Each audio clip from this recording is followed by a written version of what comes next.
found the GroomPod. Welcome to our virtual salon. My name is Susie, and I'm your host. I'm a mobile groomer from Seattle, Washington, and anybody who knows me will tell you I love to talk, especially about my job. And one of my favorite people to talk to is my friend and mentor and the co-star of this show, the curator of ingredients, Miss Barbara Bird.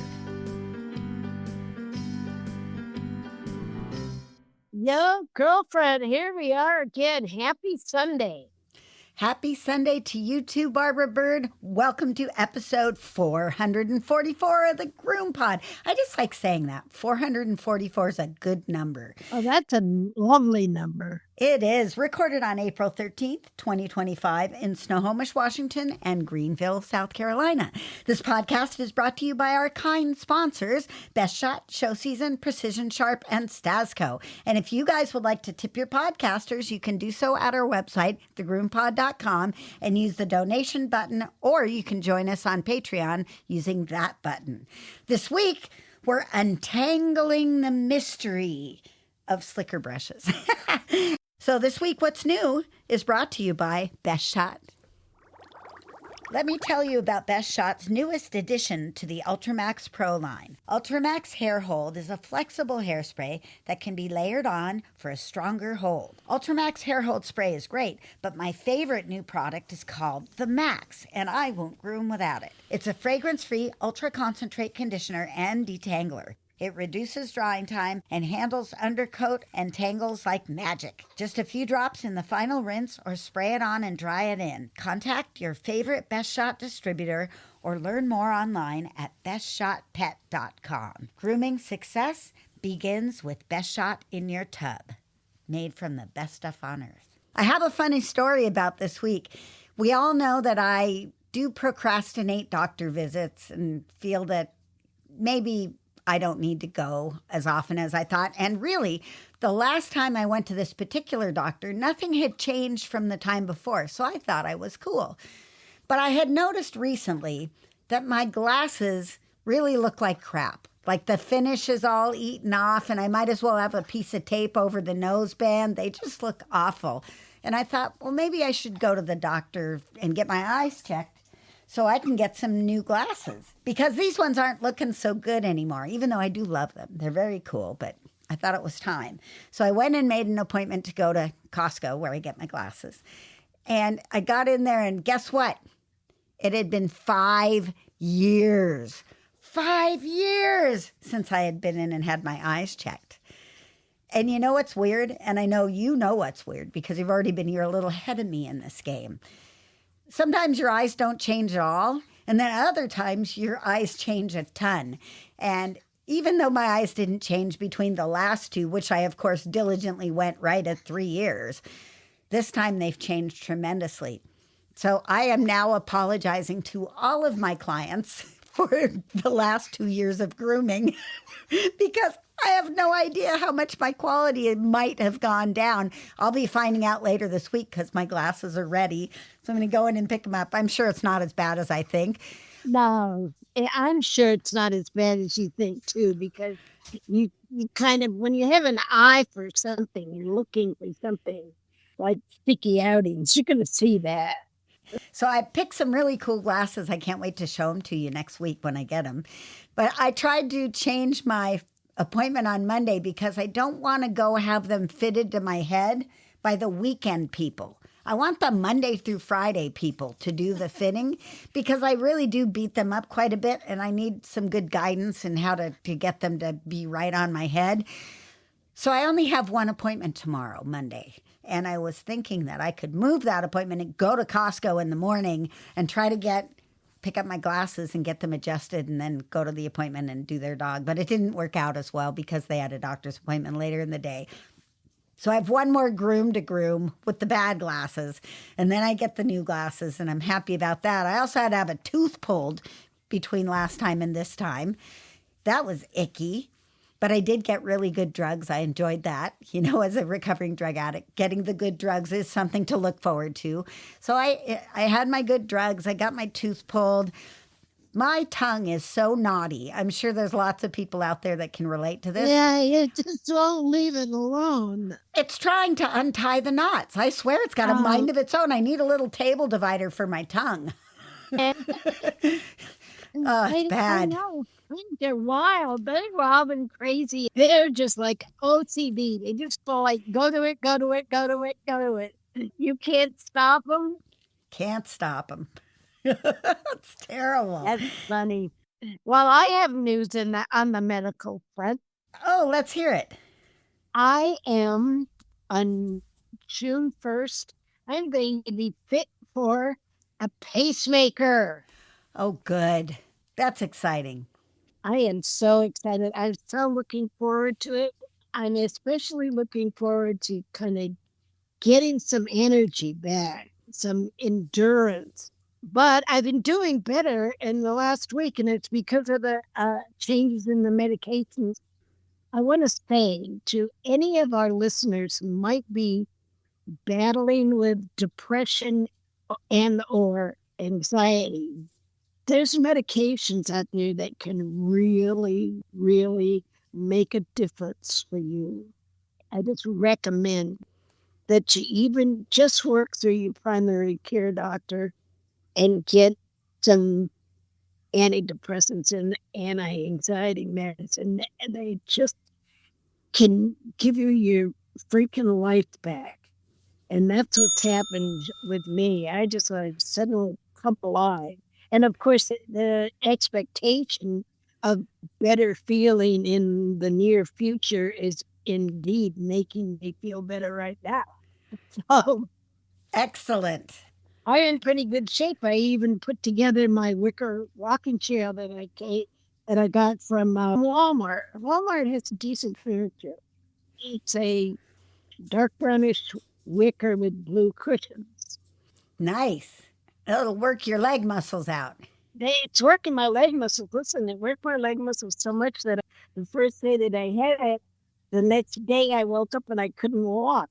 Oh, And much to sit in the rocking chair and get out of it, kind of having to pace myself. I just didn't realize how tremendously weak my lower extremities have become since I've been not, the old use it or lose it. Well, I've lost it in my legs. Sometimes I just feel like these big wooden pegs that are there. Well, anyway, enough about me. Things are looking up. well, I'm not quite done with you yet because I want to mention that you and Chris Pearson are going to do a seminar that's going to be really fun and interactive for our listeners. Anybody who wants to join us, anyway. And why don't you tell me a little bit about what you're planning for that? We have a date, it's June 1st.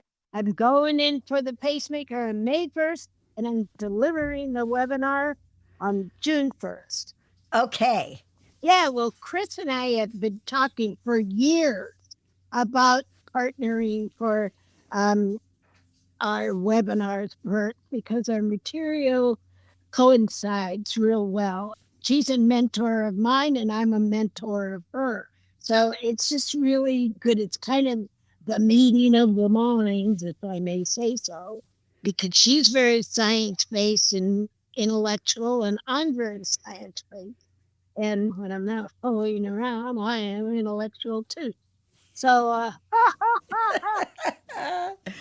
I'm going to be talking about some of the subjects that we've been discussing recently on podcasts, but in a more organized fashion, I hope. Trends and issues in the grooming product industry. And we'll review a little of how shampoos work and what the key elements are and why it's good to know your ingredients. And then a little bit about the natural trends and botanicals and just the whole thing, and as well as bathing protocols and differences there and what the developments are. And I'm just going to kind of lay down, kind of sort out some of the scientific facts regarding the direction that our industry is taking. It's a very exciting time. to be a curator of ingredients these days because it's just much more invigorating and it's been got kind of lazy. It got kind of lazy in the 90s and the 2000s, and then it started picking up again. And now it's just like really interesting what's going on. And there's just stuff happening not only naturally, but also like technologically. It's all going to bring everybody up to date as well as hook it up together so you'll understand what's going on. And hopefully there'll be some interaction between Chris and Barbara. And I'll probably be there in the background controlling the flow, if you will, making sure things move along. I gotta have my Susy with me because you're the woman that can finish a sentence when I drift off in my 85-year-old way. Yes. Susy, what was I talking about? And you know. It's true. So the concept, the idea is that there will be a shop on the GroomPod website where you'll go in and you'll click to register for the event. And then I will send you a link when the time comes along. And we will have an opportunity to do questions and answers. I'll monitor the chat and I'll put the chat questions up at the end, or I will ask the ladies. The ladies can ask each other questions. And then at the end, we'll have a round table of questions actually live if you wanted to do any follow-up. So that's the plan. That'll be June 1st. Stay tuned for more information. And on that note, I have been struggling tremendously with my drawers and my equipment because I've had 1,000 brushes in there. I swear it seems like there's 1,000 brushes in my drawer right now. But I'm happy to say I found my Goldilocks brush. I found it. I'm happy with it. I couldn't be more tickled pink that I found something that solves my personal problem with the brushes. But we might as well take this fine opportunity to talk a little bit more about Slicker Brushes. So let's take a break and we'll be right back with Slicker Brushes. Show Season has a great enzymatic cleaner called Kennel Fresh. And you dilute it with warm water and it smells good, and then it evaporates to be a deodorant. As the Kennel Fresh dries, it's enzymatic, it eats the bacteria and the odor source. So it's really good stuff. You can use it indoors or out. Find it at your local distributors or showseasongrooming.com.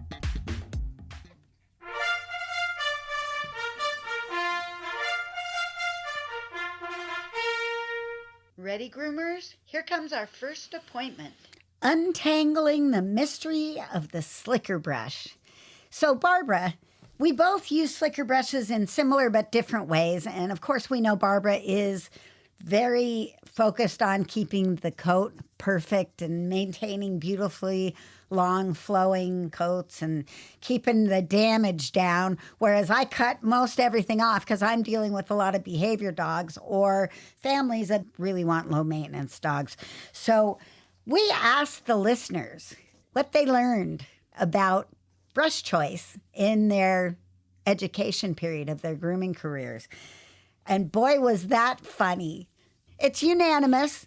No one really got anything but a comb and a slicker brush. That's what they got. They just handed it to you and said, use this. A universal slicker way back in the beginning and a comb.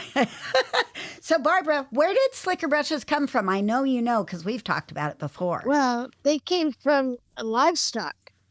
Specifically, slicker brushes were found as wool carding, and the term carding came from the wool industry.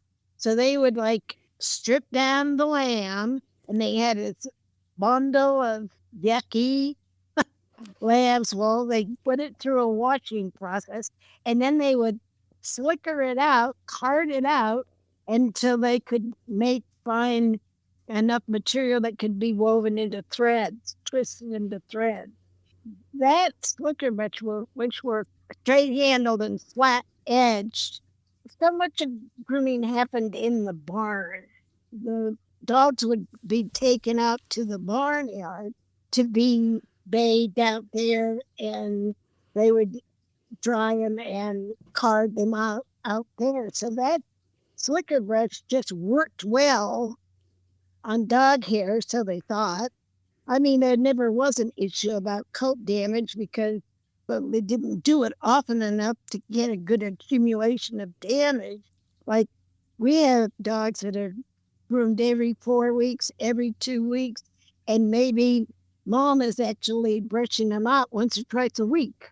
Right. And so that's enough to really cause an accumulation of damage to the hair shaft, the fur. Which is very important if you're going to keep that coat long, because that damage is just going to tangle up and look frizzy and get worse and worse as the dog gets into like 5, 6, 7 years old, where you're trying to maintain that long coat. It's a challenge. But boy, we as groomers love those slickers, and it's hard to pry them out of our hands. Not so much you, because you've seen the pictures of the damage. I started in the show ring and then came into the kennel. So I, as an exhibitor of Lhasa Apso's drop-coated dogs, we learned from our fellow breeders, exhibitors, what have you, show people, to never use a slicker, to always use a pin brush or a comb. So I came to grooming with that background and then was handed the slicker and told to go for it. And there wasn't even any conditioners going on. The only conditioner we had at my kennel, which was a top-notch Tucson kennel in 1970, whatever, 2 or whatever that was, they didn't have a drop of conditioner. I had to bring it in. And of course, once we started using it on certain dogs, they appreciated the value. And then shortly thereafter, within a year or two, there were like 1 or 2 cream rinses for dogs available. But it wasn't really a thing. It wasn't really a balanced thing. We had way more. We had 5 shampoo choices and 1 conditioner, 2 conditioners, a medicated shampoo. Yeah, we didn't have any pin brushes at that kennel. Interesting. Well, not all slickers are created alike. That's for sure. They come in every different shape and size and quality. Man, they vary. So as you guys have heard before, I got a microscope that works with my phone. And I have taken pictures of every one of these slicker brushes and how different they are. And it's fascinating to see up close. It's very difficult to get really decent pictures of slickers because the pins reflect the light. So there's a little bit of trickery going on, some illusion that happens sometimes that makes the pins look flatter. You have to really work at the angle. This is neither here nor there, but in case you're wondering how I got the pictures. What if you powdered them? No, because I'm getting skin particulates and dust picked up on the slickers. And once I've taken the brand new slicker out of the package, it has all kinds of stuff on it already. So I don't think putting powder on there would really help. I have tried maybe some shading. Anyway, needless to say, I have gleaned a lot of information from this up close and personal view of the slicker brushes. So they vary in shape and size, and it's such an individual thing, just like using a pair of scissors, because all of our hands are shaped differently. We all do a different type of focused grooming. And so it's really what you like best, minus the quality of the pins, because that is universally something that we should all pay a lot of attention to. And I'll come up to that in a bit. But the surfaces started out straight, probably for the sheep. And then the universal curved slicker came along. And I think I like the curved slicker. What's your choice there, the flat one or the curved one? In a larger slicker, I like a curve. In a smaller slicker, I'm fine with a straight, flat bat. But definitely, if you're doing a lot of hair, with the curved slicker kind of has an action that helps you get through deeper than if you're just poking at it with a flat back slicker. Yeah, you're right. They started out totally flat back. And then all of a sudden the curve came along, and I think that I recognize it's easier to get underneath the dog with that curved slicker for some of those undercoat removal type dogs. They're really good for undercoat removal. They're good for dematting if you can do it gently.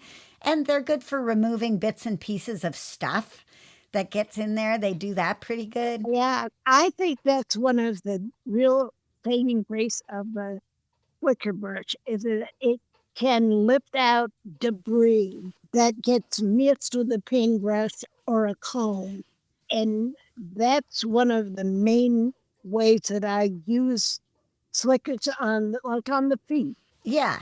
on feet and the legs, and the chin around the mouth. One of the things that I have a difficult time with is my hands like to have a fat handle but a shorter handle because I do a lot of short dogs. I do Yorkies and Havanese and Lhasas and Shih Tzus and stuff that hangs low in the middle. And I find a smaller handle is better, but for my hands to be happy, it's got to kind of be a thicker handle.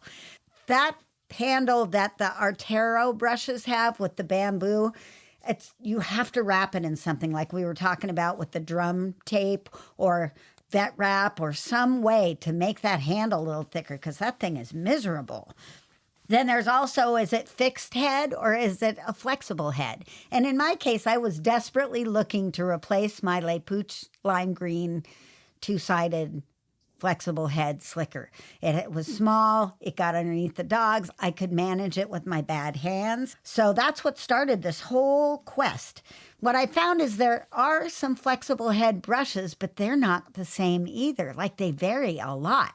The Artero one, the flexible head, is too flexible for me. I'm not getting a whole lot of use out of that, with the exception of it's okay around the face. I find the dogs really don't mind it around the face. So if you've got debris in there that needs to come out, it works pretty well for that. But for me, that one is just too wet noodle. It's like brushing with a wet noodle. It's not very effective to me. But I do want to credit Artero for being sustainably smart because they have gone to the bamboo wood in their slicker brushes, and bamboo is a very sustainable wood. It's just not very durable.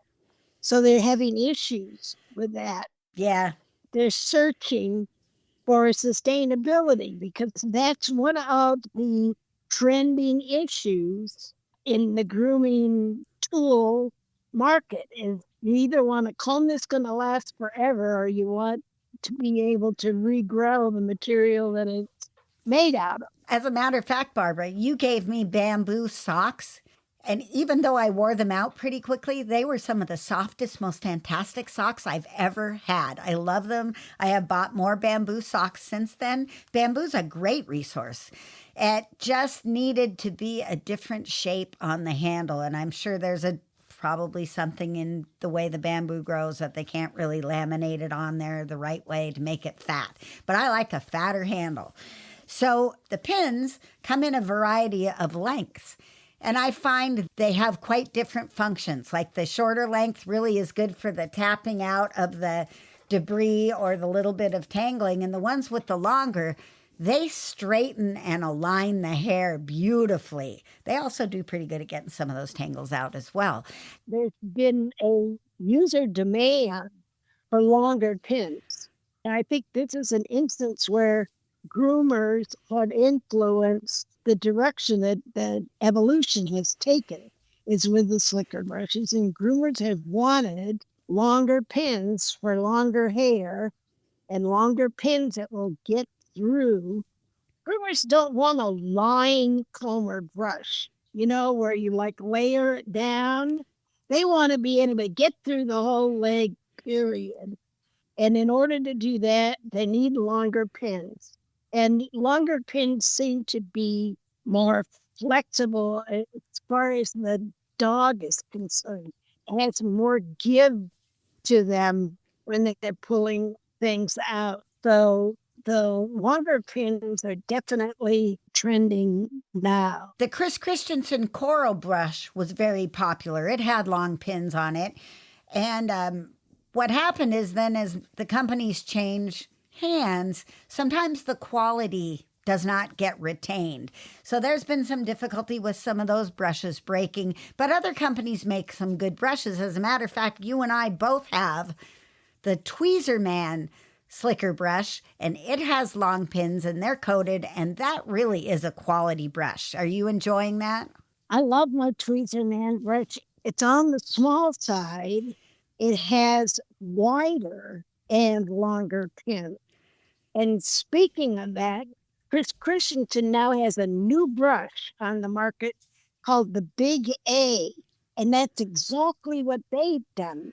Longer, more widely spaced pins. And I've ordered one. Ah, Costed way too much, but I needed to be able to check it out. So I bought that. They're beginning to realize that wider spacing of the pins is more gentle, still gets up as a good amount of undercoat or loose hair and straightens and aligns the hair well, but with a lot less stress to the hair shafts and to the animal. So they're better tolerated by the animal than that universal red slicker was, excuse me, a bitch. oh yeah, that thing was brutal. Heaven forbid it got into an owner's hand. Could just like scrape the skin off the dog with that damn tool, and some people did. There's more attention to skin friendly, but of course, what you also gain is hair friendly. And I'm more focused on hair friendly, and if it's hair friendly, it's going to be skin friendly, right? Right. Either way, they can market it however they want. A wider pin is going to be more acceptable by the dog. And that's real important to me. This is a good point to talk about how important your technique is. Any brush can cause a brush burn, but these especially can cause brush burns, irritations, skin and hair damage.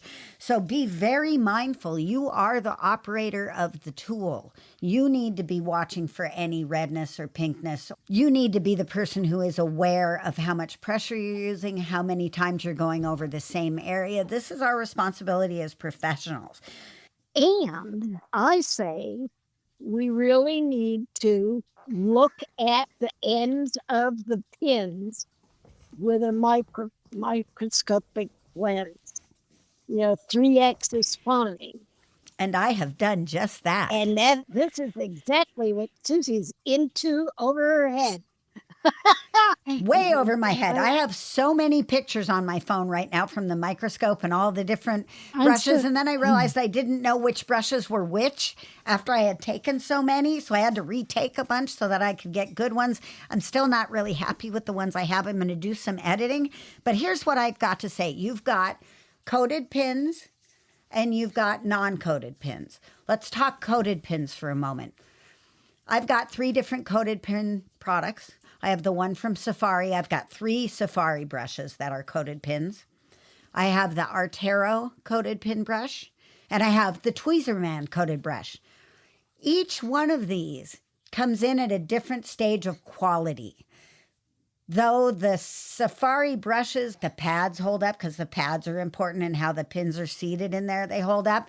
But the pins break off and the coating also pops off. So you get pins without coating on them and you get pins that have just come pulled out of the pad. So their quality is not there. Although I really like the little ones for getting in close on the faces, I don't recommend those for professional use. The Artero pins, the coated pins, looked really good at first, but I've been using the Artero brushes for weeks now, and the top of the coating comes off, so you can see the flat top end of the metal, and you have half of a coated pin brush, and I'm not sure how effective that is. I feel bad about that. Now I've been using the Tweezerman brush pretty regularly for about a week and a half, maybe 2 weeks now. Those pins are coated beautifully. They're tapered at the bottom. They stay on. I haven't had anybody come out of alignment. I haven't had any of the tops pop off, nor have they worn the tops flat. So I give them a 4 stars on the coated pin thing. That's really good. Now, I know Kenshi has a coated pin slicker. I have not tested that one, so I really can't speak to it, nor have I taken 1,000 pictures of it like I have the rest of these. So I will say that Artero can fix the coating if they want, if they know about it. So I'm going to let them know about that, as well as the discoloration of the bamboo when they get wet. But for the most part, the Tweezerman has the best coated slicker that I can find at this point. It is a good quality brush. There's not a lot of variety to it. But that's not my Goldilocks brush, Barbara. The GroomPod and Precision Sharp would like to invite you to check out the newest precise cut shear called Lynx. Its patented design features a thumb ring that slides the length of the handle for perfect ergonomic placement of your thumb. Slide it, lock it into place, and get your best grooms on. Check it out at precisionsharp.com. My Goldilocks brush came from someone who reached out to me. And I don't know how he found out I was whining and complaining about losing my Le Pouche brush. Oh, I forgot. I got the Le Pouche brush. I ordered another Le Pouche brush. The pins on that are cut straight across the top. The burrs are not taken off, just not even the same. And there's almost no flex in their flexible head. I have to take into account that I had my original Le Pouche brush for so long that it was probably more flexible than it started out to be. I get that. But it was still more pliable than this one that they sent me, which might as well be just a plastic brush. It's really stiff. And boy, when I took a picture of those pins, I just put that brush away, and I don't know what I'm going to do with it. It's a bummer. But I was so disappointed in that. And that's when Chuck from Groomer's Helper reached out to me. He sent me a direct message and he said, call me. And of course, then I said, oh, absolutely, when I'm done, and then completely forgot. So a few days went by and I sent him a message. And he sent me back a little text that said, when you want to talk about brushes, let's get together and talk. And I, of course, took the opportunity to say, hey, if you'd like to send me a brush, specifically the really gentle brush that you have in a single head, I'd be happy to give it a review on the podcast. And of course he did that. But he also sent me a letter that explained how he developed the brushes. I'm going to read you parts of the letter. I'm not going to read the whole thing. Let's hear it. Read to me. He says, Dear Susie, I'm sending you our #1 go-to 3-in-1 red silver matte zapper undercoat finish brush for professional groomers, along with the softer flex single-headed green gold dematter undercoater finish brush for softer coats and dogs like Pomeranians. So then he tells me a little bit about the Le Pouche brushes. These brushes came from Germany and were introduced to Michel Raviol, the owner of Le Pouche, at Groom Expo by Jerry Knoll, the owner of a company called Activet. We all remember the Activet brushes that Chuck had for a while. Michelle asked Jerry to private label the brushes for Le Pouche and that he would give Jerry an exclusive to all the Le Pouche products in Europe. A marriage made in heaven until things kind of went south with their relationship. So Activet shut down their line of brushes with Le Pouche. Older groomers might remember when there was a period of 2 or 3 years when you could not get a Le Pouche brush. Segue to Interzoo, the largest pet show in the world in Nuremberg, Germany. Groomer's Helper had a booth and was approached by Jerry Knoll. He had changed the colors by denoting what brushes were by putting the colors on the handles instead of the pad holders, which Le Pouche had it on the pad holders, what the color of the brush was. So he changed it a little bit. However, they were the exact same brushes that came out of the same molds with the same pins, but now with the Activet name on it. Jerry Knoll gave me the exclusive master distributorship in Western Hemisphere for 9 years. Because of COVID and other contractual difficulties Activet had with their manufacturers, they could no longer deliver a quality product. We were forced, after developing a huge market for these brushes, to investigate how to make them here in the U.S. Bravo to him for doing that. I think that's pretty cool.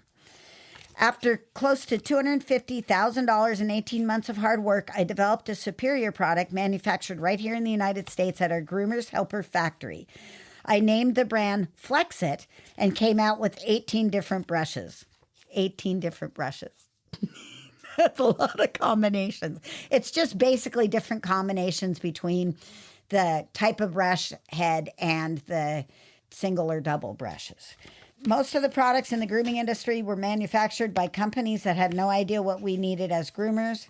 They're not groomers. Most successful products in the grooming industry are from groomers themselves, which is true. So understanding the flex head brushes in comparison to fixed head brushes. This is just some of his marketing stuff.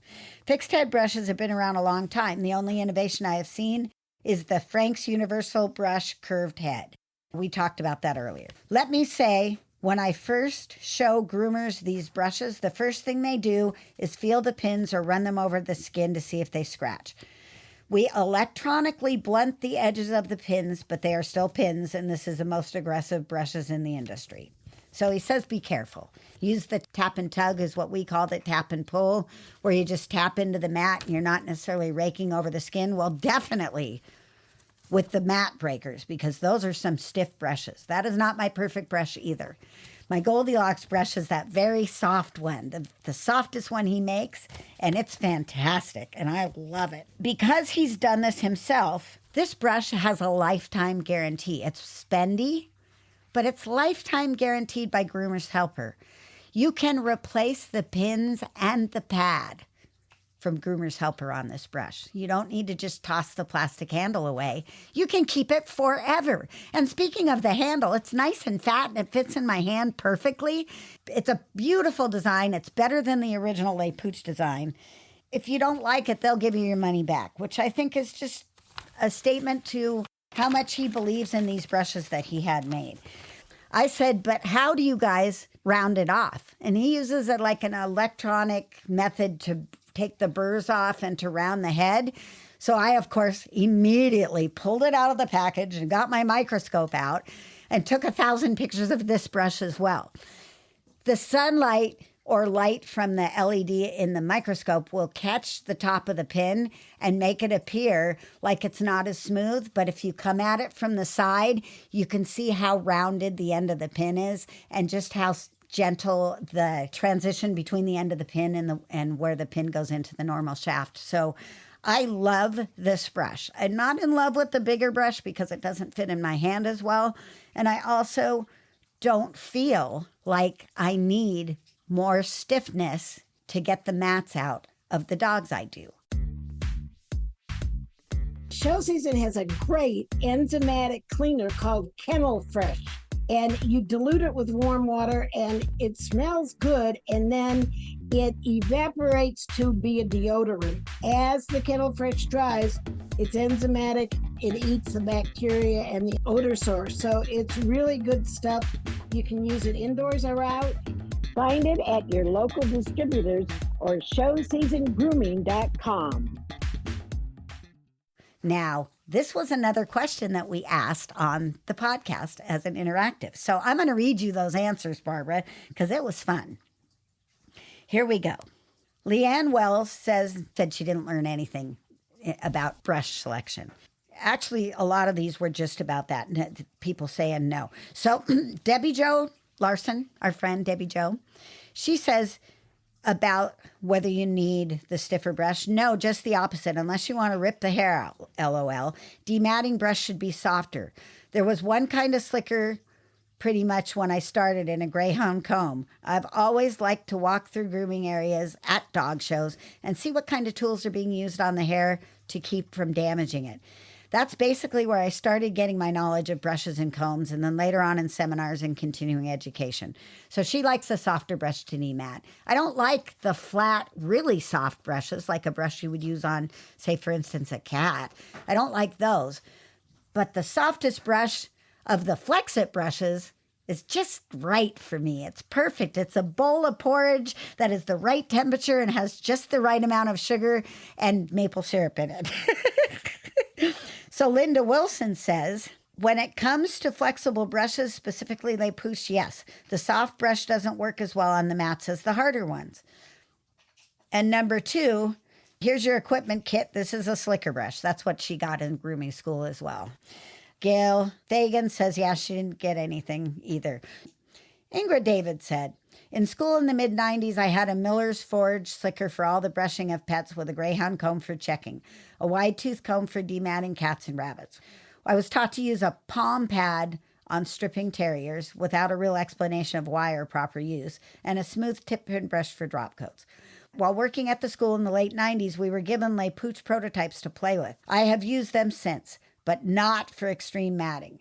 As a breeder exhibitor of terriers, life is about avoiding coat breakage and control of undercoat by carding.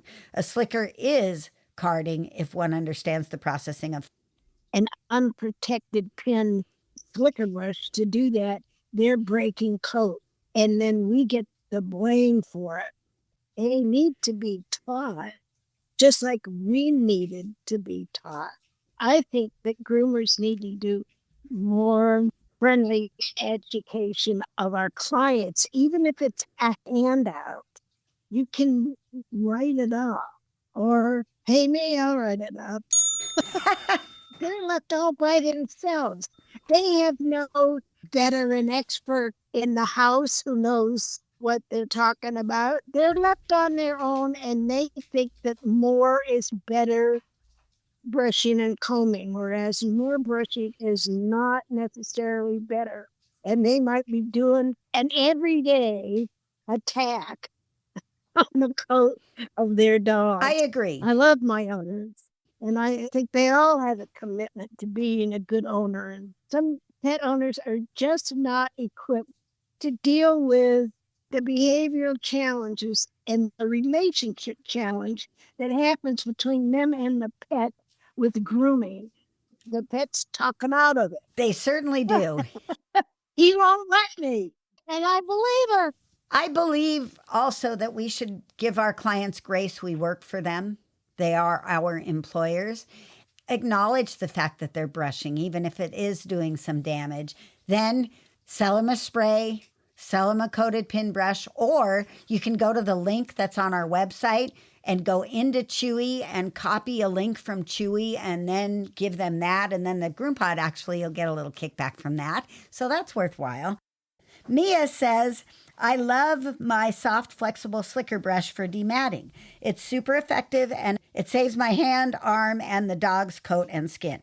I work in a clean conditioned coat, start on the surface and work your way down. We go from the outside in. She's going from the inside out. That's interesting. Just don't apply any pressure. Yeah, I think you should go from the outside in. Tips in. I learned that really effectively with the horse. I can get anything out of her by doing that.